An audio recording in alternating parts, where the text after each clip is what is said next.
Wait. Okay, wait. In the video, they have this family room. It's about 3 minutes and 7 seconds in.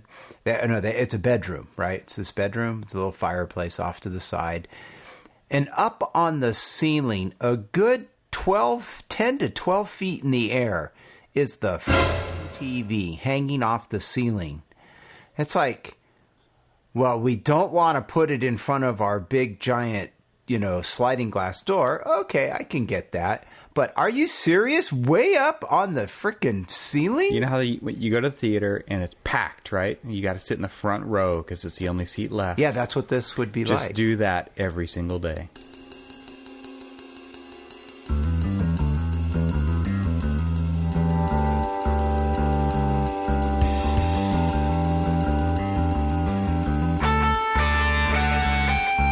Welcome to the Archispeak Podcast, the podcast for architects by architects, where we discuss all things about architecture. I'm Neil Pan. Each episode, Evan Troxel, Cormac Phelan, and me invite you in on the conversation as we talk about everything in the profession, both the good and the bad.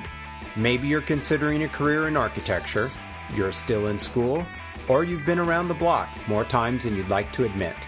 Join us in the studio as we gather around the water cooler and talk about this profession we call architecture. It's time for some Archispeak. I died in South Africa, only outlined my body in Tiffany's blue. When I died, I drove right and swam with the dolphins and Lisa Frank and you. Are you ready, Cormac? Okay. Welcome to episode 29 of the Archispeak Podcast. I'm Neil Pan. I'm Evan Troxel. And I'm Cormac Phelan. And Evan, do we have some friends of the show to announce? We do. We have 4 fabulous new friends of the show this week, and it's been a great week for donations on the Archispeak Podcast, so thanks to everybody who donated. The first one is Beverly Pryor of HMC Architects, and she donated $10 to the cause, and she said that the show has kept her entertained on her flight from San Francisco down to Ontario, and we thank her for listening. Thanks, Beverly. The next is Chris Grant, who donated $50, new friend of the show and longtime listener. Chris Grant works with architects, so I think he's listening to the show to try to get some insight into the psychology of the crazy world of architecture. And he's an amazing 3D artist, and you can check out his work at ChristopherGrant.com. Thanks, Chris, for your donation. We really appreciate it. The next new friend of the show is Niraj Chander, donated $20. Niraj says that he loves listening to the podcast and he wanted to reach out to help keep it going. He loves what he does, and if he wasn't practicing his craft, he'd be trying to figure out how to practice his craft. So thanks, Niraj. We really appreciate your donation. And finally, but not least, is Angelo Marasco of Cadence Studio out of Colorado. And he's doing some very cool stuff. He wrote a very cool note to the show, and we'll probably be talking about that in a future episode. But again, Angelo Marasco donated $20, and we appreciate it so much. If you'd like to get your name read on the show, you can head over to archispeakpodcast.com/donate, where you can make a donation, help keep the show going. We appreciate every dollar, and we would love to read your name on the show. All right, so that is it for new friends of the show this week. Yes, thank you. Appreciate it. Awesome week. Yeah, that's fantastic. That's great. So this episode, we're just we kind of stumbled on something, or at least I just did, and so we're going to just go for it. We're going to talk about some house plans, and specifically, we're going to start with this Dream Home Source. Never heard of Cormac. Never heard of it. Cormac has. He's been talking about it. So, actually, it was something that was posted, and Evan helped me out because you just reposted it on Google Plus. Yeah, it was on Big Time Small Firm. I'd heard about this a couple months ago, and I watched this video, and we talked about this a while back. But I just thought, we talked a little bit about this last week, so I think we were messaging and stuff during the week about this link to a video by Hanley Wood, right? And so I asked on Google Plus, where'd that come from? And Jess Stafford, one of our friends of our show, he posted the link back up, and there's a pretty good discussion going on there on Big Time Small Firm, the Google Plus community, about this as well. But so I messaged you guys the video earlier this week, and it's a gem. So Yeah. tell Neil, you're just watching it. What do you think? Wow. Well, We should probably They're give a putting- little background here, I guess. I was going to say Well, before go ahead. before we Go before we ahead. get the opinion, let's kind of tell them exactly what the video was about, so that we at least put it in context. Well, I mean, how this all kind of started was we were talking about the AIA convention, right? This coming, Chicago 2014. And you've been having conversations with other people about that, and you were saying Hanley Wood. And so I said, well, do you know about Hanley Wood? Do you know what, because they published the magazine Architect, and everyone who's a Which is the member magazine. of the AIA gets that for free, right? Yep, for the low price of about $400 of your fees. Depending on what state you live in. True. And more so like yeah, 800 here there's in California. You've got a good link about that, right, Neil, on your website. Yeah. I'll put a link into the show notes for that one. Yeah, you guys, everyone can should do check that. out Neil's why he's no longer a member of the AIA on his website. So there will be a link in the show notes. We should probably mention real quick, if you go to archispeakpodcast.com/episodes/29, you can see the show notes for this episode, where there will be links to the things that we talk about. You can also sign up to just have those delivered right to your email box. If you go on any page on our site, basically on the right-hand side, there's a little sign-up form. And you're just going to get show notes with all the links emailed to you first thing Monday morning, so they're waiting for you so you can follow along on the podcast. And a lot of people have signed up for that. It's pretty fun. So check that out if you have a minute. But yeah, Neil's got a great article about why he's no longer a member of the AIA on his site. But back to Hanley Wood. So yeah, they published the magazine Architect, right? And so no problem. And residential architect. No problem there, right? So they're offering a service to all architects throughout the entire United States for that. And at the same time, they've got this video, and we should put the link to that in the show notes too, where they're selling home plans, right? So why don't you, Cormac, what did you see in this video? Well, the thing that I loved most about it is they gave you the great selling points that a lot of architects would do too, is talking about how they can kind of work with you to get that plan that is right for them, build them their dream home and all that other stuff, and you go through it and it all sounds great. Okay, wait, stop right there. Don't give away the ending. Everybody go to archispeakpodcast.com/episodes/29 and watch the video. Pause the podcast right now. Watch the video. Okay? Spoiler alert, because we're going to get into what happens in that video. So check it out.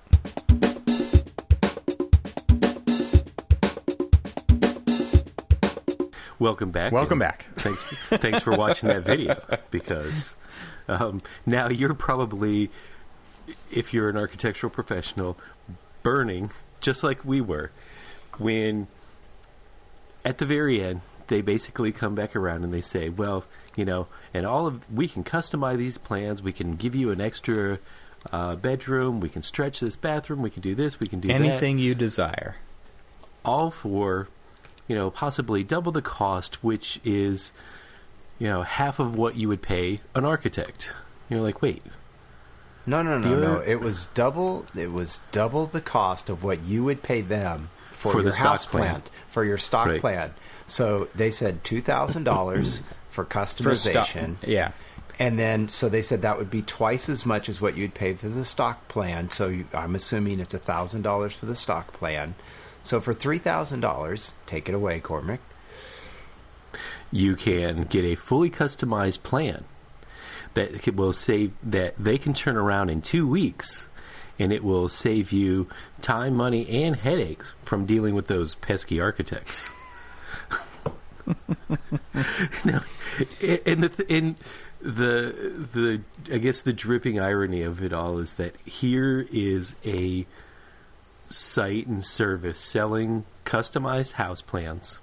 Okay, so that To is the- dreamhomesource.com, right?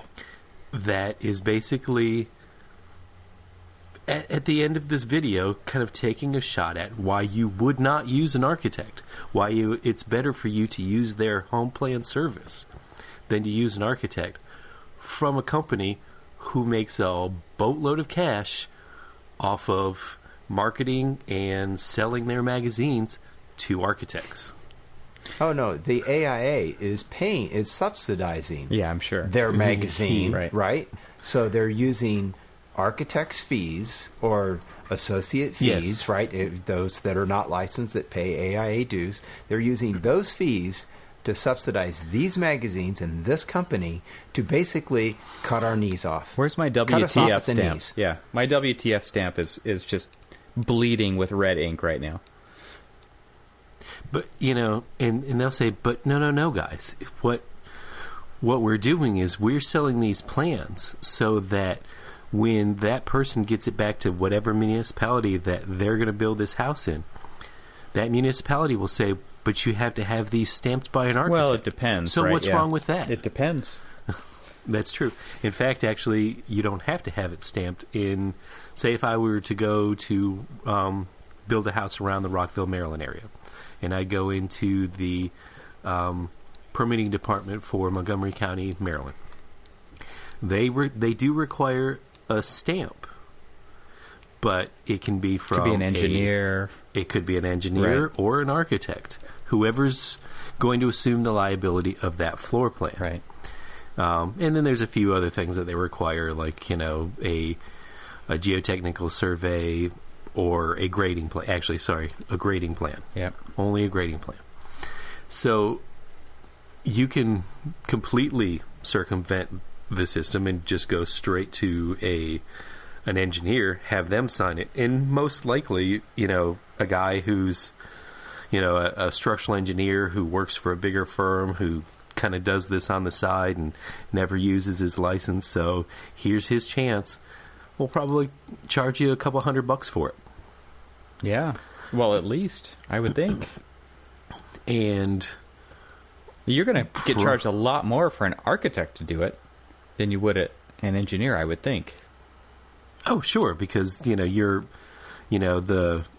any responsible architect would, if they were going to even consider reviewing these plans and putting their stamp on it, they would have to make sure that it meets their basic requirements. Yeah. And because it's their liability. You're the second you stamp it, you're stamping your liability, assuming everything is now on you.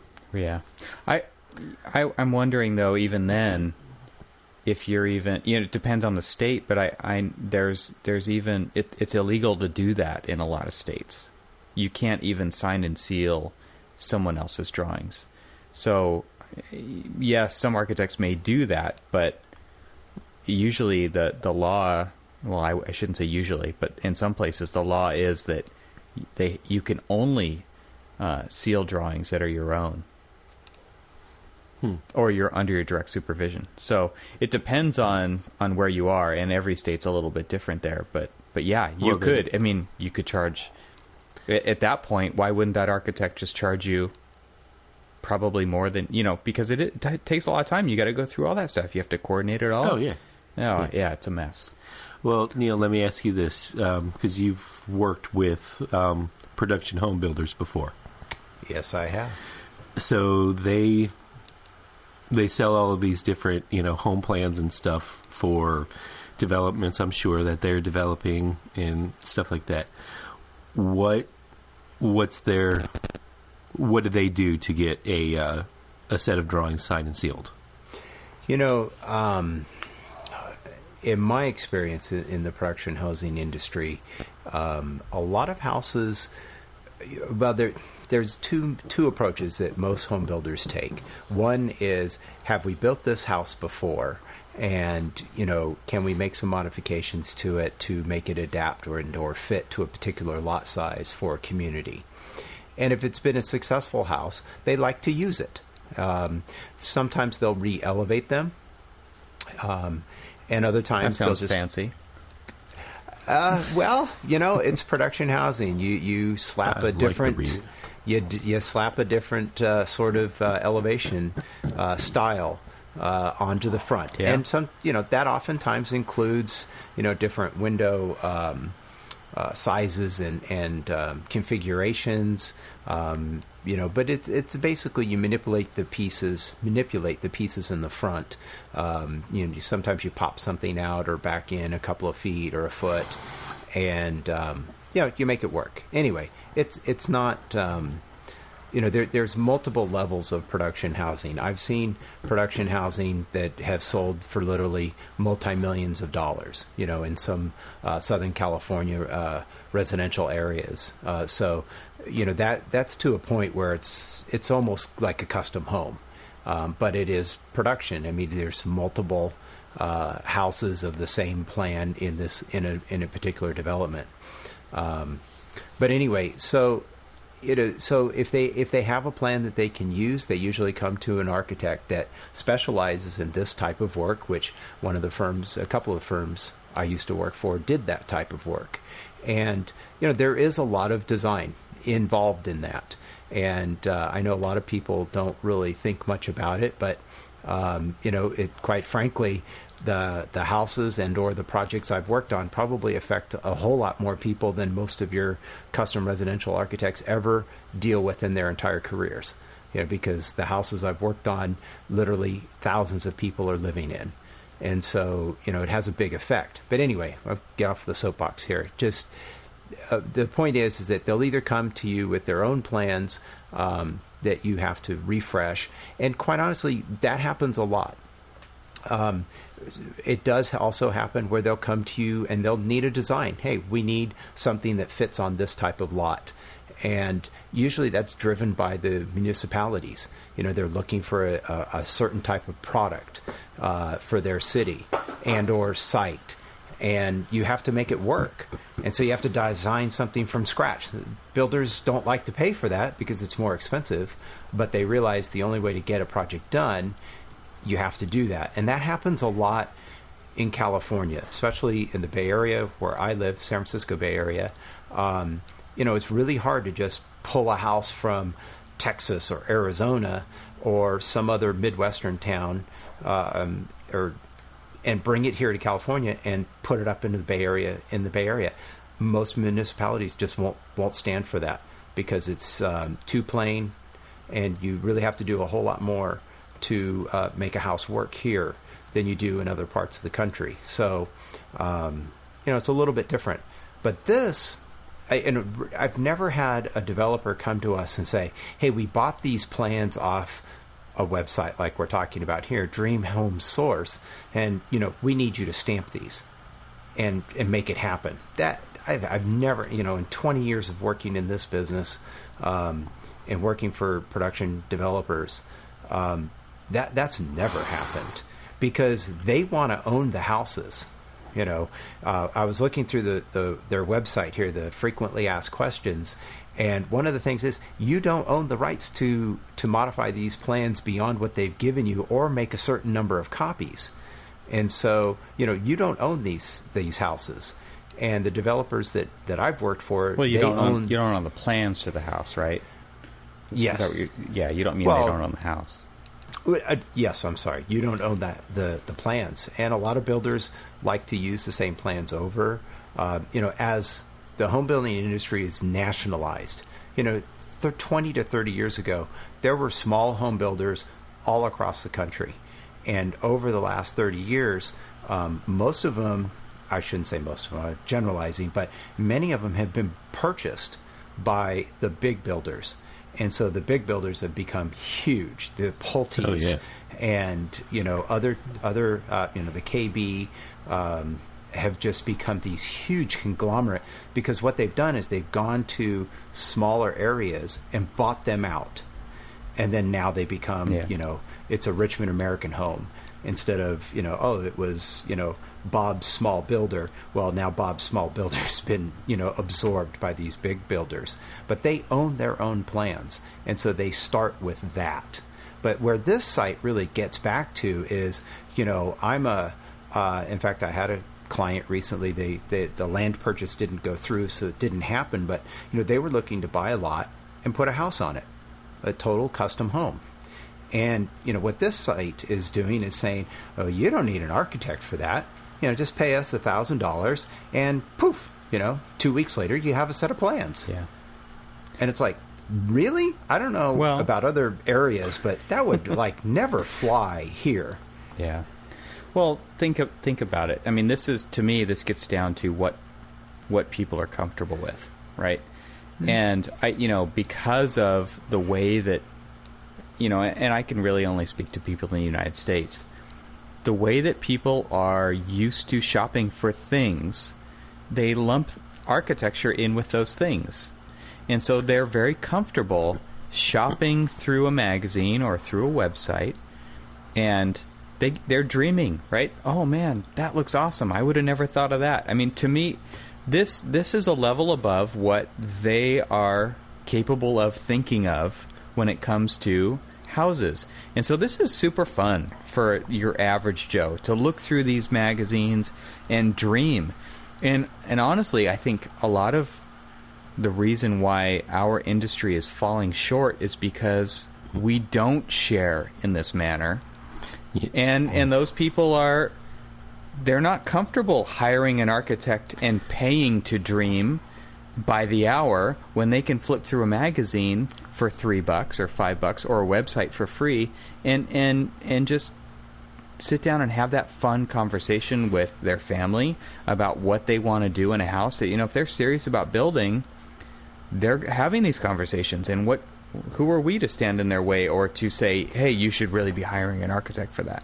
I mean, there is one thing, what you're going there, Evan, is that there's another site called House, and Zillow Digs is another one where they really promoting architecture and design and showing great photographs. They invite professionals to have a site on their site and showcase their work. And what's cool about that, and it's kind of where you're going, is it's fun to go look at that stuff. Heck and yeah. I go look at it as a professional and go, hey, I use it as a tool, actually, for my clients to say, hey, it used to be go look through some magazines, clip out things that you like. Now it's like, hey, search on the web, go to House, search bathroom. Save a Pinterest board and start collecting, right? Exactly, yeah. And that's fantastic. And you could do something like that with this site, but what's different here is that they're saying, hey, you don't need that person, you don't need this architect, you can have it. And I think that the problem I have with this, several problems, but one of them is, when I sit down to talk to a new client, I'm trying to solve a problem. And I'm trying to get them to tell me what their problem is, right. Especially if, more like when I'm doing a remodel. But even if I'm doing a custom home, and this one I was working on a little bit last year that ended up not going forward. But, it was like they had very specific things that they wanted. And, maybe these plans, maybe they could work. I shouldn't say they couldn't. But, most times when the client's looking for a custom house, they're looking for a custom house. They want it to meet their needs. And that's what they're coming to us for. If you're just buying this and saying, here, go build this, maybe you're going to get what you want. Yeah. Maybe not, or you're going to spend a lot of time customizing it down the road, because I think the people that are looking at this and buying these plans, they can't read a set of plans. They don't even know what they're buying, and they don't have any idea that how big a room is or how small it might be. And I think they're going to be surprised. Yeah, but to me, these are the same people. It's everyone. It's people who buy cars, and that's the biggest thing they've bought, or they bought a house before. And honestly, the difference is, you said it. Architects solve problems, or they make the space fit the family, right? They solve their functional issues, but people aren't used to that. They're used to buying Toyota Camrys, right? And it's the Volkswagen. It's the car for the people. It is the car for all the people. And that's what they're used to. They're used to buying the thing that everybody likes. And I think where we're really falling short, and one of the reasons, I mean, Neil, you can probably have a little bit of insight into this, is when I worked for Apple retail, it was drilled into you. When someone comes into our store or purchases something, it is the start of the relationship. Where if you go anywhere else, it is the end of the relationship. The transaction is the end. And when you're buying a house plan from Hanley Wood, that is the end of the relationship. And they are very clear with that. They say, don't come to us if you have any problems, right? And architects can solve that problem, and it is our job to tell everybody about that. It is, when you come to an architect, it is the beginning of a relationship. And I know Mark LePage is very good about saying this at EntreArchitect.com. Our clients come back. We have relationships with them. It is a multi-year, it is a decade-long, it is a lifetime-long relationship that we have with our clients. And they call us for lots of little things beyond that initial call. And I think that is a thing where we can really differentiate what we do. It is the beginning of a relationship. We are here to help you from here on out. You've partnered with us, and a partnership does not last just a certain amount of time. It's from now on. And yes, we're professionals, right? And we do bill for that kind of stuff because we're offering our expertise, but more importantly, it's not where the relationship ends. You're not on your own. We're going to get through this together. We're going to hold your hand through this whole thing. Well, I'm glad you brought that up, because that's exactly, where these websites, and not just this Dream Home Source, but all of these other plan home, not the builder sites, because that's a slightly different one, but all these plan home sites, you buy the plan, you get the plan, and now you're on your own. Right. And there's a lot of things that happen. I mean, we were talking about, if you get it, now it's got to be signed and sealed. It's got to fit the site. It's got to, you've got to do all of these other things. These are things that aren't sold as a service through these websites. They're just, I don't care, I don't care how you get it on the site. Now you've just got a plan to maybe fit your site. Yeah. And so, they're kind of left scratching their head saying, okay, well, what do I do now? Or maybe it doesn't fit at all. It might not fit at all. Yeah. And they're left scratching their head trying to figure out exactly what it is that, they need to do next. And that's not, that's just part of many of the services that an actual architect will be providing them when, they start the journey of trying to build their own custom home. Yeah, it's scary. It's scary for a lot of people, right? I mean, it's their life savings. Well, you were saying that, it's easy for them to kind of just, one-stop shop. They see something glossy in the magazines that they're like, ooh, I like that. And then, they sit around with the family and they're like, yeah, I like something like that. And, so they click buy and move on. Yeah. But, what we're failing to do is get out there and tell them that that's not really the most responsible way of custom home buying or building your dream home shopping, because there are the many other factors and things that go into designing and building a custom home, or just any, big home, little home, whatever. There's all of those other little factors that take into consideration, and you started to talk about a lot of those, the different things about the relationship. And what we're failing to do is tap the market to let everybody know, hey, we're here to help. Yeah. The reason that they go to these is they're like, well, I was really worried about, an architect costing so much. Or, well, they're unapproachable because they wear black and fancy glasses, and hey, they just scare me. Well, I mean, you kind of get, it's No, it's I get like it. Those, it's why people go to CarMax instead of a dealer, right? Exactly. They go to Exactly. CarMax because it's a no haggle price, Right. and versus going to a dealer where, okay, everybody goes into the dealer thinking the dealer's in control, right? But actually, you're the one in control. And there's lots of success stories out there about people who go into a dealer and hold to their guns and they work out an amazing deal because they're not going to be the ones who are taken advantage of that day. But lots more people are comfortable going to CarMax, right? Yeah. Because Well, it's there's the- no fear there, right? This is what Right, it is. right. It's like the least path of resistance to get to what I want, which is a new car. You know? Well, one of the things, I'm just looking at this website a little more in detail as we talk, and one of the fundamental things that you first have to start with is, will the house fit on the site, right? And as I've looked at 3 different ones now, not one of them shows an overall dimension. So it's like you're looking at this house. It shows you, here's your square footage. Has some. Oh, wait a minute. Okay, I'm mistaken. It does say width and depth. It does have.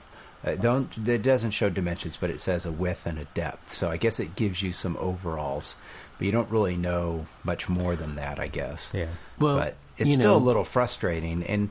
But I've experienced these types of phone calls where it's like, what's your price? And it's like, what's your price to add? I literally had this. I think I might have talked about it before, but it's like, I want to add 100 square feet to my house. How much are you going to charge me? It's like, I don't know anything about the project. I know nothing. But what's frustrating about that is that I'm not a house plan guy. I don't sell a product. I sell a service. And that's where I think architects need to really differentiate Exactly. themselves. Is we're not selling a product, and we've kind of hinted around at this a little bit tonight, but it's a service, and we service our clients, and it's what you were talking about, Evan, with the relationship. That relationship is a service that we provide, and there's value to that service, and it goes way beyond what you can purchase from these sites that are basically selling a product, and when you buy it, the relationship ends, and you're left hanging out here with nothing. Yeah. Well, I think everybody's said this throughout the different podcasts of an experience that they've had. And, I remember one that Evan was talking about where, you went in to a project and they kind of had all these preconceived notions of exactly what they sort of wanted. And after everything was said and done, they got something so much better than they could ever imagine that it ended up being a part of their marketing and branding. And you're right. That's what we do is we end up, we take this journey with them and help them understand, the whole process, pitfalls and everything else. We're there to help guide them through, construction process, the whole thing. And that's where we're failing, is that people are coming in, and it's a very typical American thing. It's how much are you going to cost? What do I get for my service? You always start there. Yeah. But we always start with how much is it going to cost? Yeah. And they're not looking. They're not looking for, what, they want. They just want the end result. They don't fully concept. Yeah. They don't have the full concept of what that journey is going to be. They want the end result, just like the Camry. If I go to CarMax, this is exactly what it's going to cost me. Right. Boom, I walk out with the keys to my Camry. Yep. And that's what they're looking at. Boom, I want to walk out with the keys to my house. As painless as possible, right? As painless as possible. Yeah. And the thing about, architecture is there's nothing painless about it. It's painful. Well, but working with an architect doesn't have to be painful. Exactly, and that's where I was going with it. Is that rather everybody has this preconceived notion that architects are hard to work with, and it's really just the opposite. Architects are there to take the pain out of what can be an extremely exhausting, challenging process.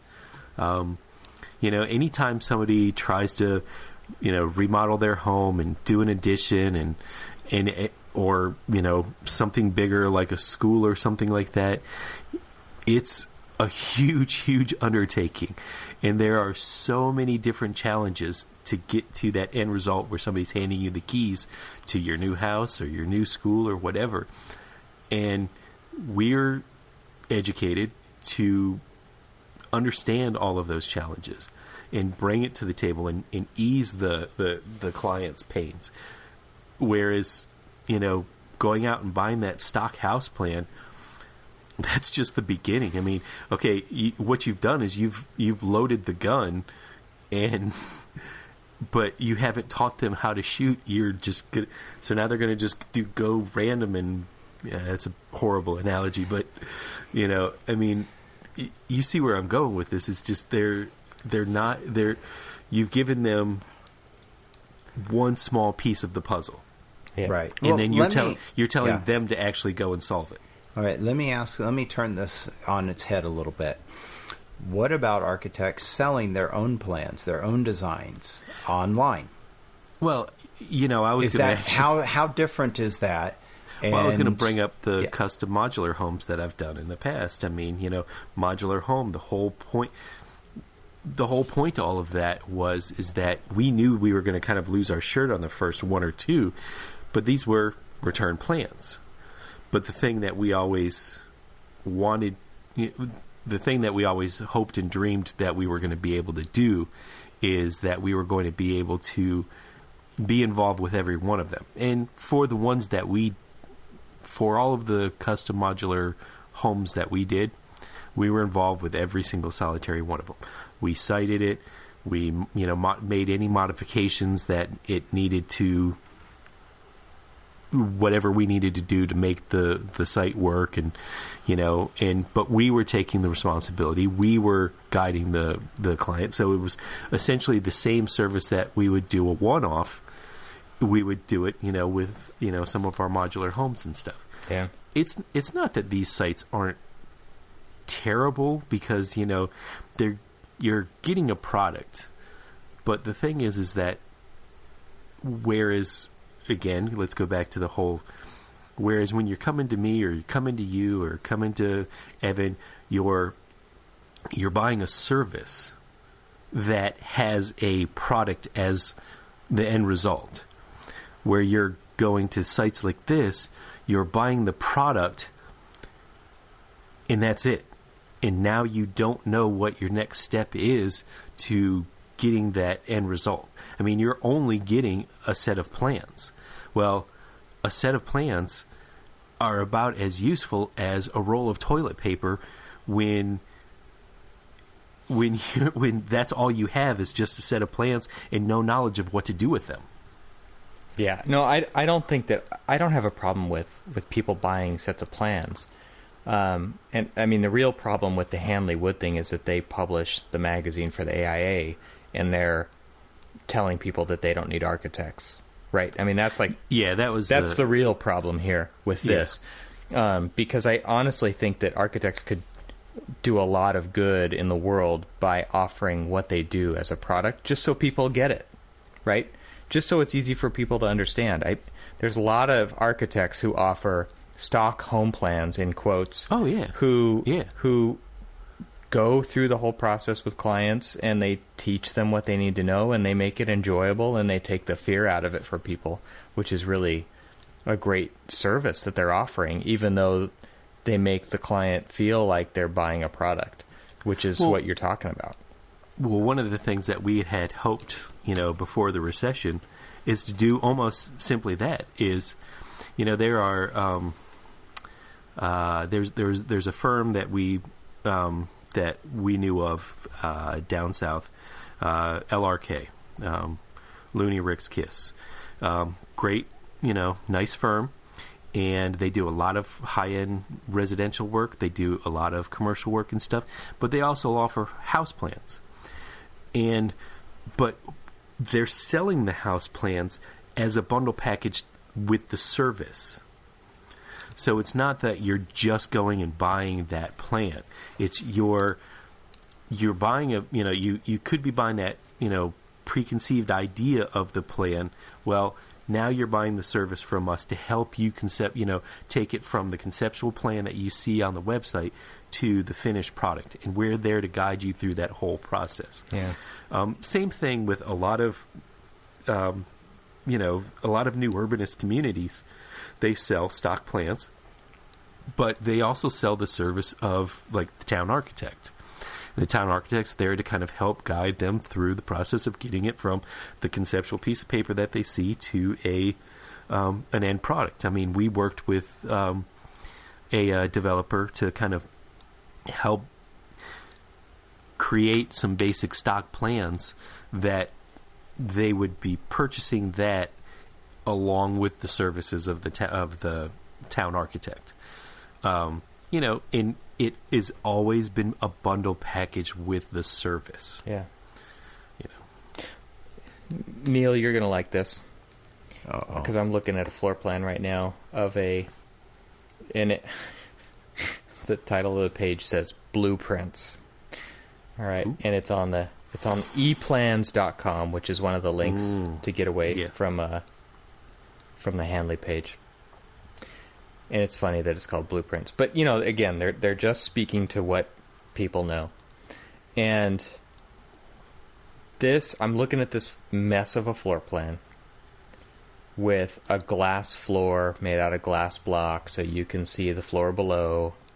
I'm looking at the contemporary, in quotes, plan.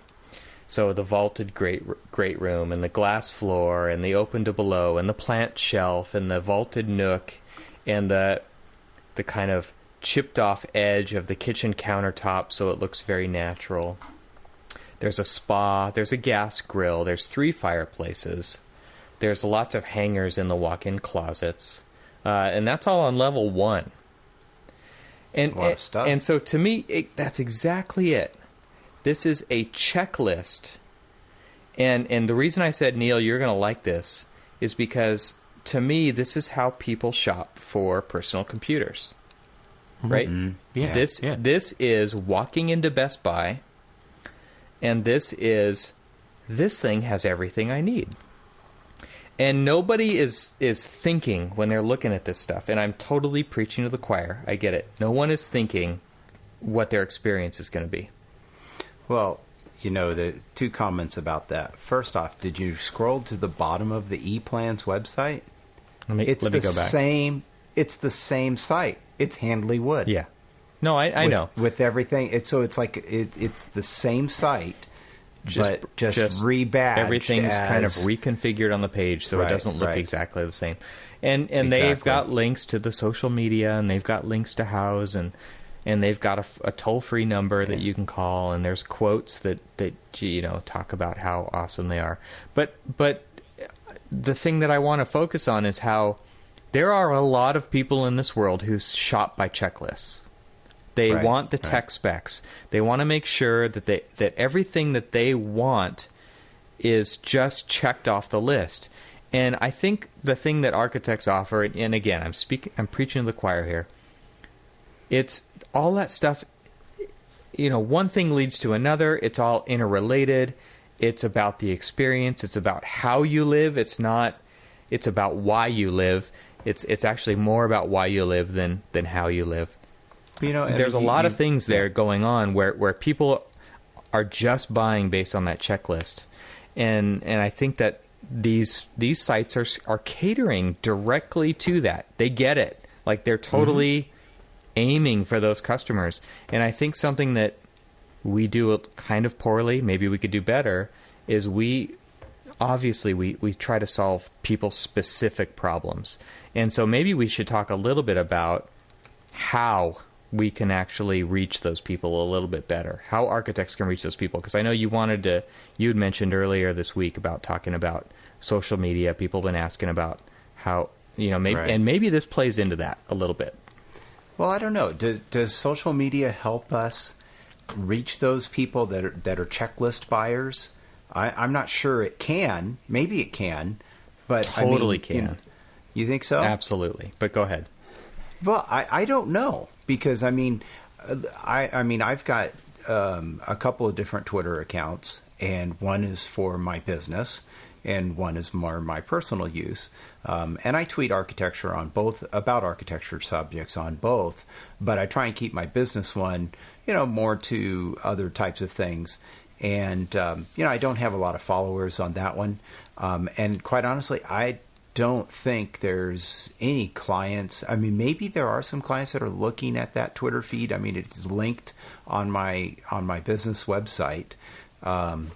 But I'm not so sure. I do try and repost some very interesting articles that I find on House and on a few other websites that are more geared towards my type of clients, the small person that wants to do a remodel or maybe a small custom home or something. So I'm tweeting, interesting things about, what do you do about your yard, or what do you do about, your office space, and how do you make it more efficient or effective as an office space, or any type of room in your house. And so I do tweet those types of things to try and reach clients, and maybe they're seeing that, maybe not. I haven't had anybody that's hired me or contacted me mention it. Now, that being said, I have had several clients contact me by saying, I searched for an architect and your website came up. I liked the images that you have on the page, and I decided to call you. Yeah. That has worked. So any architects out there that, are thinking, will that portion of quote unquote social media work for me? I'd say definitely yes. But will things like, tweeting about it, or, I do have a Facebook page for my professional site as well. Again, there's a billion people on Facebook. I couldn't tell you if any of my clients are paying any attention to my Facebook account or my Facebook page. So I'm not sure that's a good way to do that. I have had people contact me through House. So really, if I was to make any suggestion about social media for architects, I would say go to where your potential clients' eyeballs, and we're all going to have different potential clients.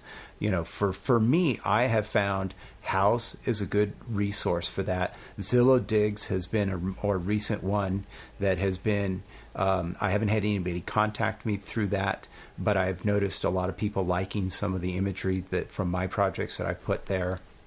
But you would think with 1 billion people on Facebook, I don't see people searching for architects on Facebook. Yeah. Well, here's what I'll try to sum it up, because it's a huge thing.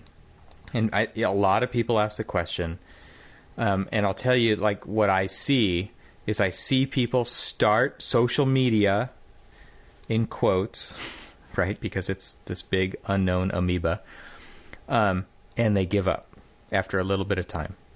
Yeah. And honestly, everybody, this is the long game. You have to play the long game. Oh, yeah. And you have to share your experiences. And it is not about your portfolio. It is about building trust. You have to become the food. I said this before. You have to be the Food Network. You have to be the chef who gives away your recipes. Do you think that they're worried that some other chef is stealing their recipes?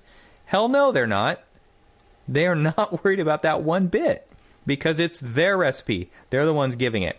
And architects need to think the same way. If you share what you know, people will trust what you say, because you continue to deliver. And it's not only going to help your business, it's going to help architecture. This is a big deal that we have to get over. This is not about showing what you can do. It's about sharing your stories, because people want to be a part of those stories. But Mr. Tropsel, yeah. If I give my stuff away, won't they go to them instead of me? Isn't that okay? That's what people are feeling. It's just like, but I don't want to give away. It's funny because architects are more afraid than the clients are. Exactly. I mean, I completely agree with you. I mean, because the more you give away, the more you are recognized as an expert, a person to go to. That knowledge base. Give, and you're playing the long game. You're not going Right. to see, someone is not going to call you out of the blue. I remember when I was doing websites in the late 90s, and I did a website for this guy, and I went in to collect my money, and he said, "You know what? I'm not paying you." I said, "What are you talking about? I did this whole website." He said, "No one's come to my website. No one's walked in through my doors because of this website." He just immediately thought, because he had a website, that everybody was going to come visit it, and therefore everyone was going to come into his shop. And it's like, okay, this is just the beginning of the story. I mean, and this is, people still think like that. People still think, I'm putting stuff out there. How come nothing's happening for me? And they give up, right? But honestly, you have stories to tell, and people want to be a part of one of those stories one day. They honestly do. They want to be part of a success story. And that's where we can really succeed in what we do. We can help people become a part of a story. I hate to bring this up as it's almost a trivial comparison, but I like watching American Pickers. And one of the things that they like to talk about most is they just love to find people and talk.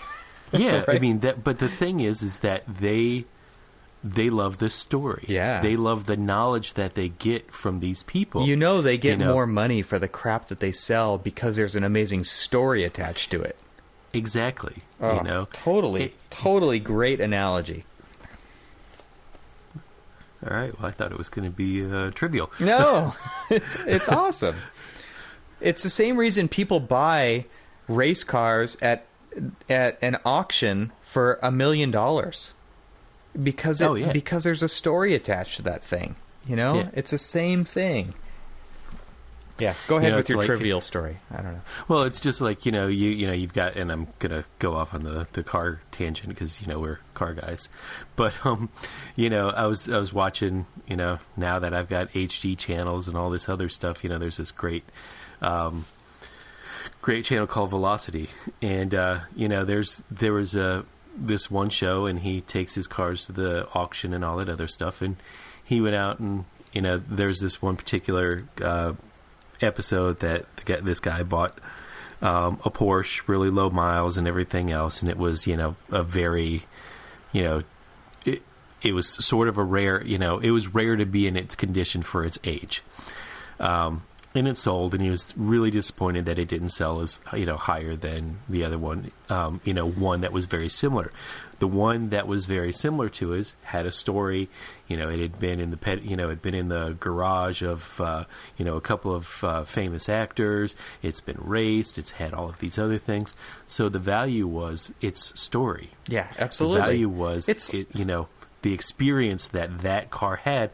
Other than the car that, the exact same car with much less, mileage and things like that. The better car, right? Was just, the better car was just a car. Yeah.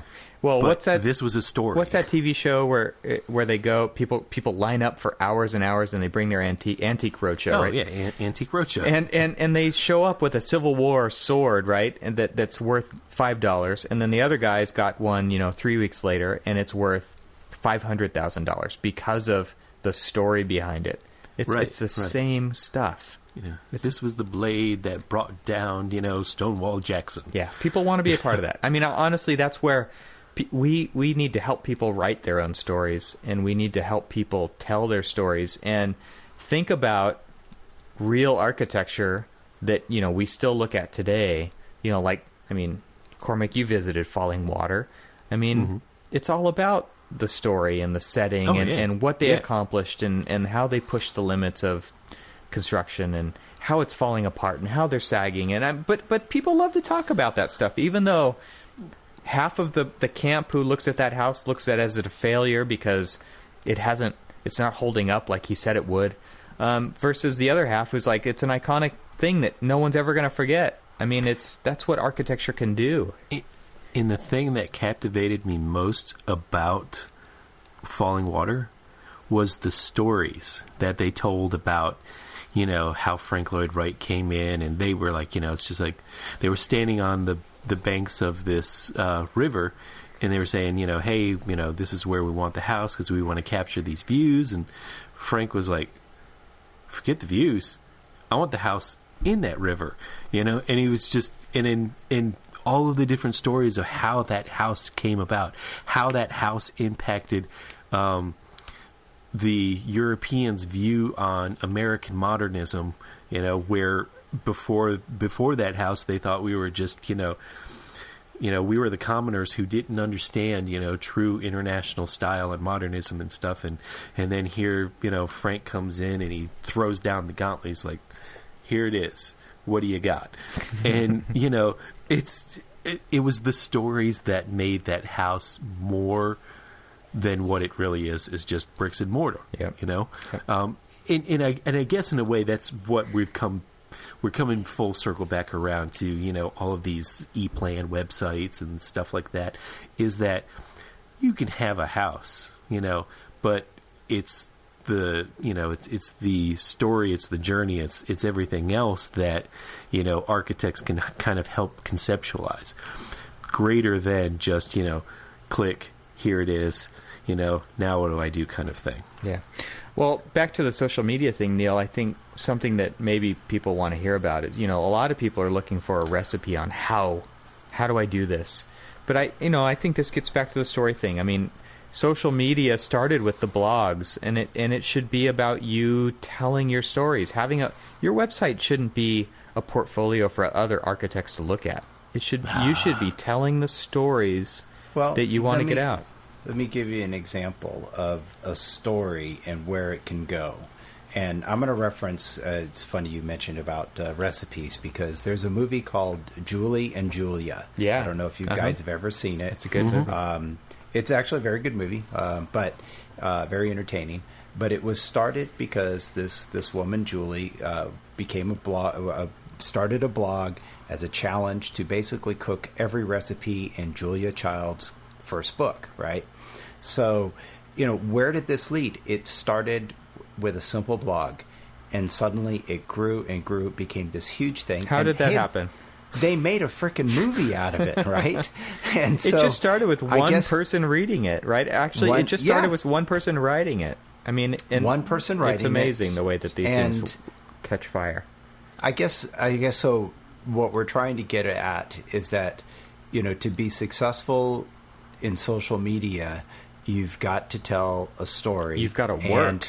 You've got to work. Yep. It has to be. It is a lot of work, and it can happen, but it takes time. There is a long game involved, and hey, maybe eventually they make a movie about it. And my advice is you never look at how many people are showing up. Right. You pick a person who you write to, and you write for that person, and you write and you write and you write. And maybe that person's you. There's a lot of other people in this world who are just like you, whether you know it or not. And they have the same interests as you do. And you can teach all of these people something. You've got something to teach. I mean, that's really what it comes down to, is putting in the hours, putting in the work, and you just make it. You make time for it and you do it. It sounds silly, but I see so many people give up after such a short amount of time because it is a lot of work and because they aren't seeing results. But really, the results are coming, but they're just not anywhere nearby when you first start out. They're just not, because you're in a giant ocean. Well, it's the results are the experience that's gained by it all, in that you get better, you keep honing it, and it just becomes something more. But you got to actually do it. You're right. I mean, you've got to actually do it and work at it. Yeah. Hate to use the analogy of the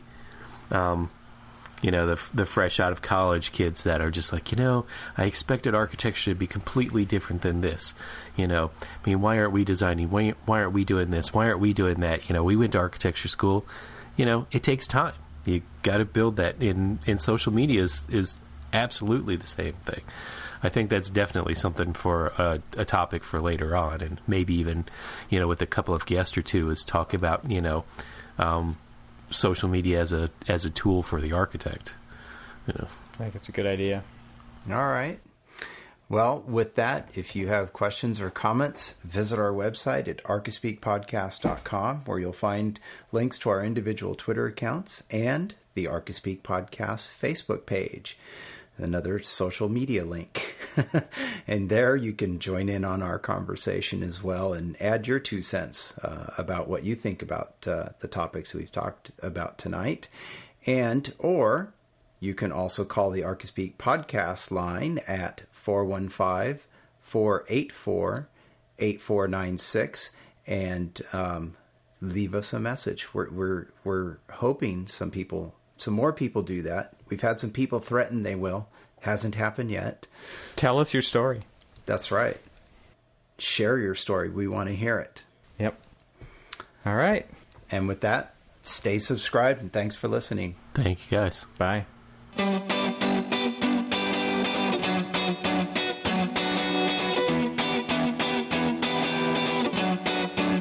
I used to shy away from the stampede. I'd hibernate, hunker down in my heart at all. To get good at the game, I had to grease up my riot gear, and that craving came when you crossed along, yeah, when you came along. Triple dog dared me, turn the sprinklers on, barefoot in the driveway, baby. Platform dancing, form like a crazy man. Someone who proudly tumbled, diving face first, bad with chances, raving birthday soon. Oh baby girl, triple dog dared me, turn the sprinklers on, barefoot in the driveway.